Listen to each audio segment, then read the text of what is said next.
Gracias, queridísimo René Delgado. Qué gusto tenerte sobreavisándonos hoy. Me encanta tu sobreaviso y qué mejor que tener la primicia en este espacio. Te saludo, queridísima Ivonne, a ti como al auditorio. Y bueno, Ivonne, en medio del vértigo informativo de estos últimos días, de pronto grandes sucesos pasan como simples noticias del día y creo que en los últimos 10 días hemos de algún modo vivido un giro, un cambio, muy probablemente de alcance histórico. Okay. ¿Por qué razón? De alcance histórico el hecho, pero falta por ver cuál es el futuro.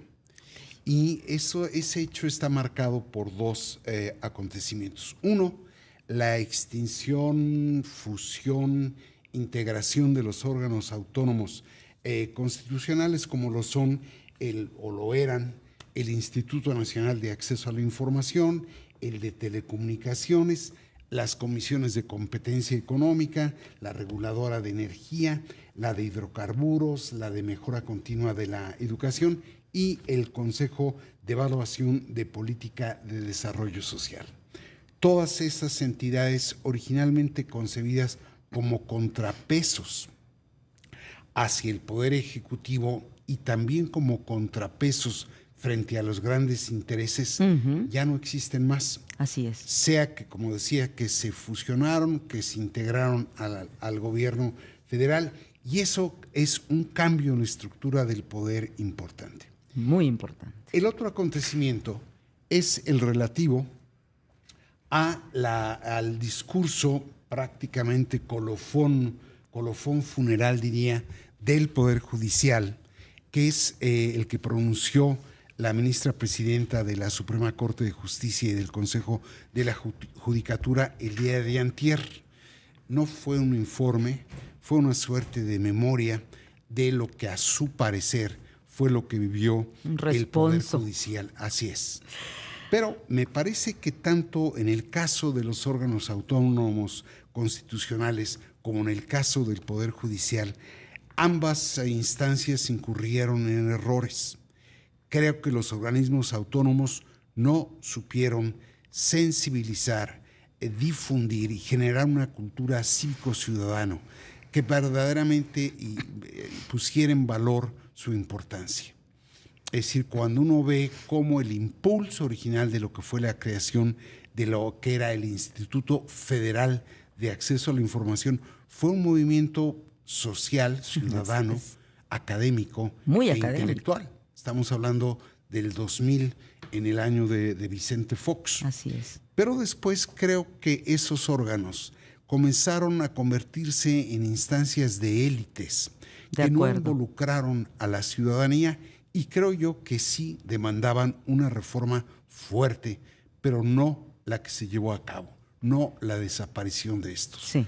Porque aun cuando se argumenta que esto va a venir en beneficio del ahorro y de la austeridad, eso está por verse. Sí. Porque por un lado el oficialismo dice que no se van a ver afectados los derechos de los trabajadores, pero el gasto central de esas instituciones era justamente el relativo a la nómina.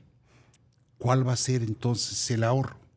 Y en contraste, las presiones que pueda de algún modo recibir el Ejecutivo, sean de consorcios monopólicos en materia de telecomunicaciones o de garantizar derechos como el acceso a la información, quizás, aun cuando parece que la fortalece el Ejecutivo, puede terminar por debilitar. La vuelve blanco. La vuelve blanco. Claro, es cierto. Y es más fácil que yo me entienda con una persona que con un colegio de personas. Por supuesto. Y por lo que toca al Poder Judicial, sí creo yo que lamentablemente ese poder, el Poder Judicial, esa expresión del Poder Judicial como es la Suprema Corte, cometió el error de perder el equilibrio y dejar de ser un contrapeso a otros poderes, el legislativo y el ejecutivo, para pasar a formar filas como una suerte de instancia opositora.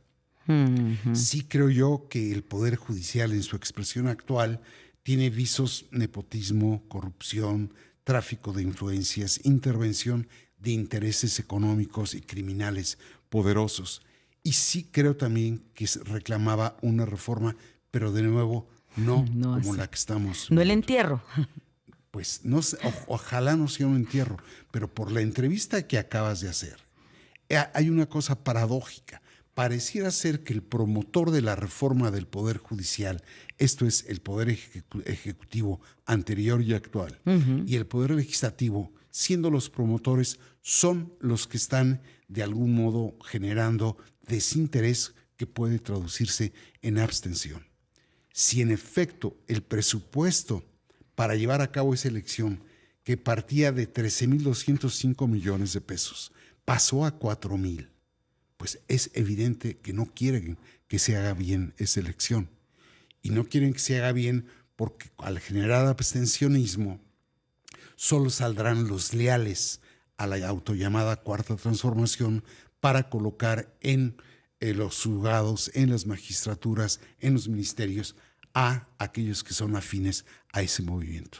Entonces, sí creo que de pronto, a pesar de la cantidad de información que estamos viviendo, conviene destacar cómo, de algún modo, estamos viviendo días históricos.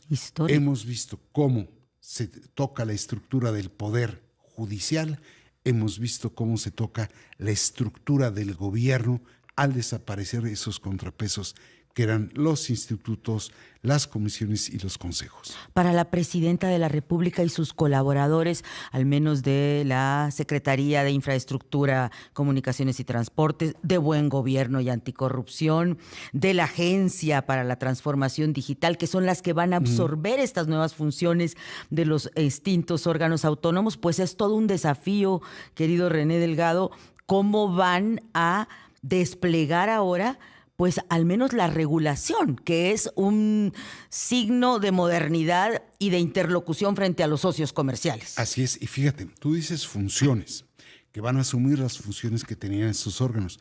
En algunos casos son funciones, en otros casos son derechos constitucionales. Buen punto. Porque si está garantizado el acceso a la información en la Constitución. A la verdad, ¿no? Así es. Porque no nada más cualquier información. No se accede a ella, se incumple con la Constitución, no con una función. Ay, se pone muy buena la plática, pero tenemos que ir a un corte, qué lástima. Gracias, queridísimo René Delgado.